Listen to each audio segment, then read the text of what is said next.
로마의 손에 죄수로 내준 바 되었다. 바울은 그렇게 표현을 하고 있습니다. 힘에 내준 바 되었다. 권력에 내준 바 되었다. 로마 권력에 압송되어 가지고 지금 로마로 가고 있다. 죄수가 아닌데도 지금 그 말을 하고 있는 것이죠. 세상 법정에 끌려다니는 것, 이것은 믿는 사람들이 결코 원치 않는 일인데 구약 시대 때 요셉도 마찬가지로 무죄하지만 감옥에, 보디발의 감옥에 수감되었던 적이 있습니다. 오랜 시간 수감되어 있었죠. 그때도 하나님께서 그와 함께 하셨던 것처럼 바울은 이 로마의 권력에 지금 묶여 있는 거죠. 로마의 손해라고 하는 이 표현이 굉장히 강하다라는 뜻입니다. 로마의 손, 하나님의 손 하면 강하다는 거죠. 로마의 권력, 로마의 법체계에서는 빈틈이 없습니다. 그 유라굴라 광풍, 그 속에서 로마의 그 황제의 근위대가 죄수들을 관리를 할 정도면 뭐 어느 빈틈이 있겠습니까? 손이라고 하는 말은 그렇게 강력하다라고 하는 뜻인데 그 손에 죄수로 내준 바 되었습니다. 죄수가 아닌데 무죄 추정의 원칙에 의해서 반드시 최종 재판이 나기 전까지는 죄수로 간주해서는 안 됨에도 불구하고 죄수로 내어준 바 되었습니다. 누구에 의해서? 동족에 의해서, 예루살렘에서. 여기 바울은 그렇게 표현을 하고 있죠. 예루살렘에서 로마의 손에 죄수로 내준 바 되었다. 예루살렘에서.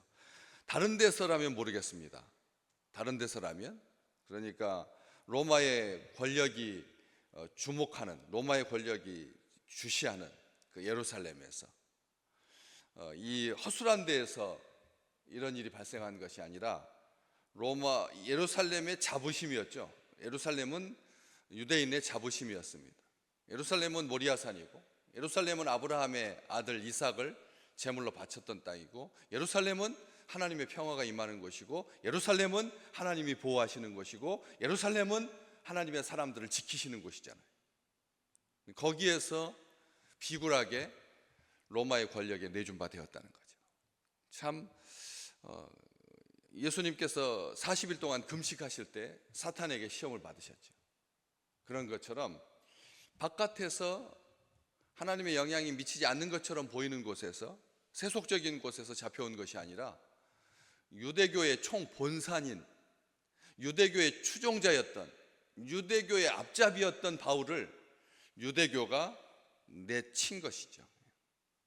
참 안타까운 일이었고 바울은 그것에 대해서 불편한 것이죠. 사실은 내가 동족들에 대해서 해를 끼친 적이 없는데, 유대교에 대해서 심각한 타격을 가한 일이 없는데, 자기 설명하는 것처럼 우리 조상의 관습을 배척한 일이 없다, 이스라엘 백성을 배척한 일이 없다, 그렇게 분명히 밝히고 있는 것처럼 바울은 동족을 사랑했고 아꼈는데, 자기가 생명책에서 지워질지라도 자기 동족이 구원받는 일에 하나님 앞에 그 간구하고 소망을 거기에다 두었는데, 그렇게 선택받은 땅에서, 시온산에서, 영원한 이스라엘 백성의 고향에서 내줄 수 없는, 내줘서는 안 되는 사람을 로마의 손에 내어준 바 되었다는 거죠. 죄수로. 정말 억울한 일이고, 그리고 해서는 안 될 일인데, 교회도 요즘 세상 법정에 서는 것을 예사롭지 않게 그냥 당연한 듯이 생각합니다. 교회 내에서의 재판은 허술하고, 교회 내에서의 재판은 평화를 가져오지 못하니까 전부 다 교회에서의 문제는 세상 법정으로 끌고 가가지고 비참하게 이리 끌려다니고 저리 끌려다니고 하는 일이 발생하고 있다라고 하는 거죠. 안타까운 일인데, 그런 일들 속에서 우리는 다시 한번 이걸 보게 되는 거죠. 로마는 정작 그런데도 불구하고 바울에게 굉장히 우호적이고 정확했습니다. 23장부터, 이 사도행전 23장부터 계속 바울의 법정 이야기입니다. 바울이 끌려다닌 이야기잖아요. 거기에서 천부장이 달려 내려가서 바울을 죽이려고 드니까 달려 내려가서 죽이지 못하게 영내로 끌고 데려가가지고 유대 지도자들이 배석한 가운데서 율법 문제에 관한 것뿐이다. 한 가지도 죽이거나 결박할 사유가 없다. 그렇게 판결을 하고 벨릭스 총독에게도 그렇게 보고를 합니다. 그 벨릭스 총독의 후임이었던 베스도 총독도 또 가이사에게 편지를 보내면서 내가 살펴보니 죽일 죄를 범한 일이 없나이다. 바울에게서 그렇게 말합니다.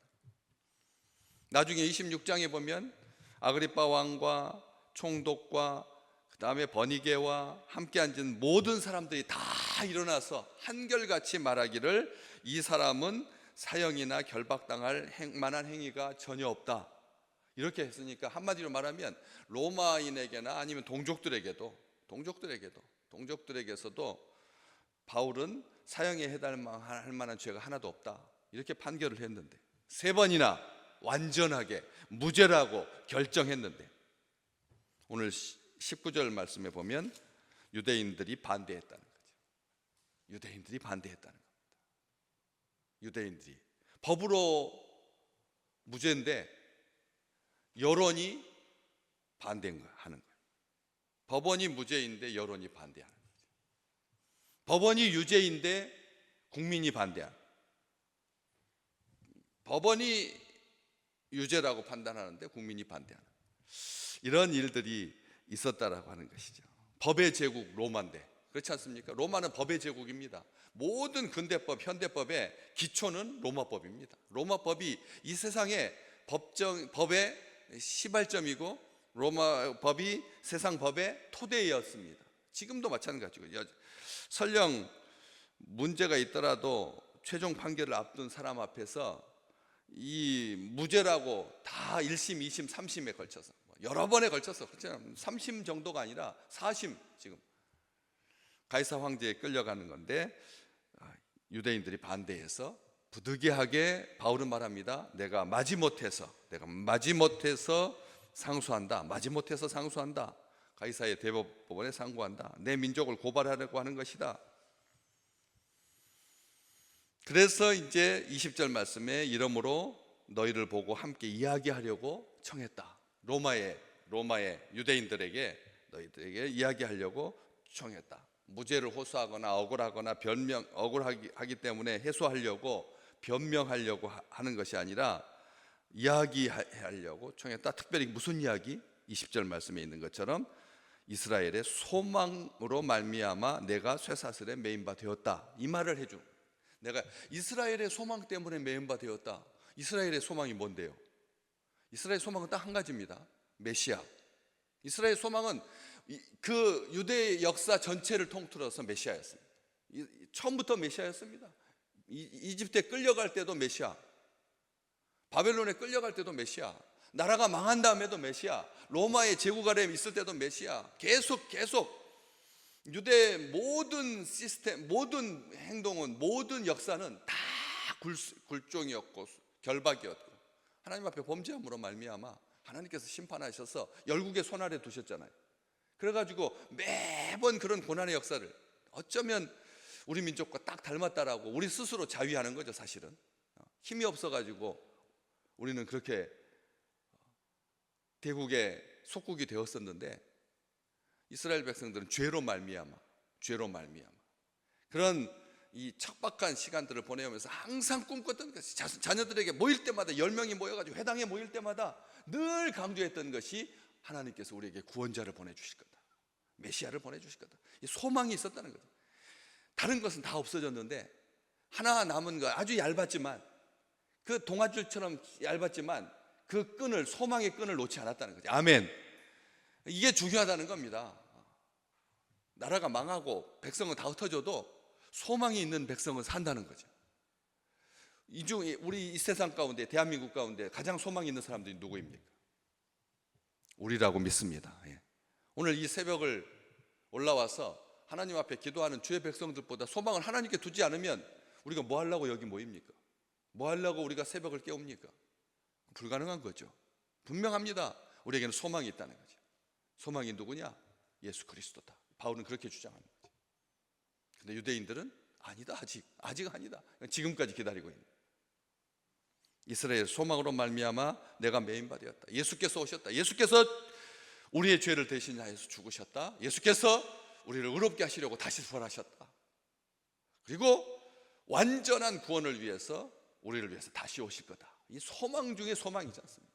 완전한 소망.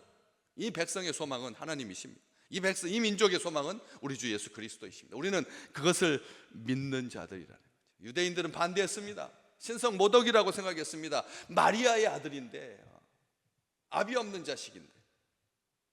그리고 게다가 어떻게 메시아가 나무의 기둥에 매달려 죽느냐? 있을 수 없다. 메시아는 힘이다. 메시아는 권력이다. 메시아는 능력이다. 그렇게 생각했거든. 그렇게 구약을 달달달달 외웠는데도 불구하고 정작 예수님이 오셨을 때 소망을 주님에게 두지 아니야. 엉뚱한 데 두었던 거지. 로마의 권력에. 세상의 중심에 서는 것. 관세 전쟁의 종식. 우리 민족의 소망이 아닙니다. 소망이 아닙니다. 강소국, 그것도 우리의 소망일 수 없습니다. 딱 한 가지입니다.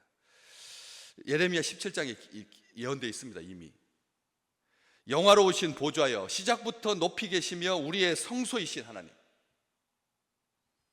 영화로우신 보좌여, 다스리신다, 통치하고 다스리신다.